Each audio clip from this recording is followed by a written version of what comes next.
കണ്ടല്ല, ഇതങ്ങോട്ട് ഇട്ട് കൊടുക്കുക. നമ്മുടെ പായസം മിക്സ് ഊരി ഒഴിച്ചു കൊടുക്കുക.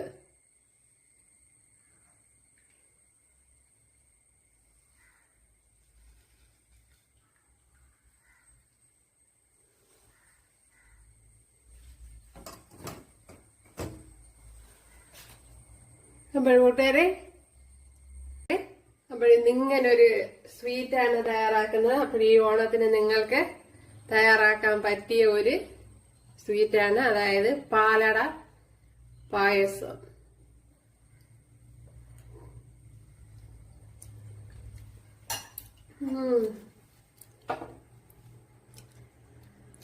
അപ്പോഴിതെങ്ങനെയാണ് തയ്യാറാക്കാൻ നോക്കാം. വീഡിയോയിലേക്ക് പോകാം. ഒരു ഈസി റെസിപ്പിയാണ്. ഹായ് കൂട്ടുകാരെ, സെൽഫ് ബ്ലോസിലേക്ക് സ്വാഗതം. ഇന്നൊരു സ്വീറ്റ് നോക്കാം, അതായത് റൈസ് പാലട പായസം. ഇതേപോലെ മിക്സാണ്. അപ്പോൾ ഇത് വെച്ചുള്ള ഒരു സ്വീറ്റാണ് തയ്യാറാക്കുന്നത്. അല്ലാതെ ഞാൻ പൊട്ടിച്ചിവിടെ എടുത്തിട്ടുണ്ട്. എന്നാലും ഇതിനകത്ത് എല്ലാം ഉണ്ട്. അതേപോലത്തെ മിക്സാണ് ഉണ്ടല്ല. ഇത് അരിയുടെ അടയാണ്. അതിനുവേണ്ടി ഇവിടെ 1 ലിറ്റർ പാല് ഒഴിച്ചു കൊടുത്തിട്ടുണ്ട്. എന്ന് വെച്ചാൽ ഏകദേശം ഒരു 2 കവർ പാല്, ഇതേപോലത്തെ 2 കവർ പാലാണ് എടുത്തിരിക്കുന്നത്. ഇതിലേക്ക് ഇനി ഒരു 1/2 ലിറ്റർ വെള്ളം കൂടെ ഒഴിച്ചു കൊടുക്കുക.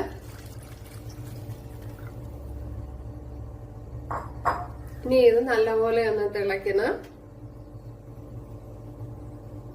ഇതേപോലത്തെ മിക്സ് ആണ്. അപ്പൊ ഇതേ കമ്പനിയുടെ തന്നെ വാങ്ങിക്കണമെന്നൊന്നുമില്ല. റൈസ് പാലട പായസം മിക്സ്. നമ്മുടെ പാലിവിടെ തിളച്ചിട്ടുണ്ട്. ഇതല്ല, ഇതിലേക്ക് പാലട പായസം. ഇതാണ് പാലട സ്വീറ്റ്. അപ്പൊ ഇത് എളുപ്പമാണ് തയ്യാറാക്കാൻ. എല്ലാം ഇതിനകത്ത് തന്നെയുണ്ട്. പിന്നെ കുറച്ചൊക്കെ നമ്മൾ ഇട്ട് കൊടുക്കണം, ചേർത്ത് കൊടുക്കണം. അപ്പോഴെല്ലാരും ചെയ്ത് നോക്കാം. ഇഷ്ടമായ സബ്സ്ക്രൈബ് ചെയ്ത് സപ്പോർട്ട് ചെയ്യുക. അടുത്തൊരു വീഡിയോ ആയിട്ട് കാണാമെന്ന് പറഞ്ഞുകൊണ്ട് എല്ലാവർക്കും താങ്ക്സ്.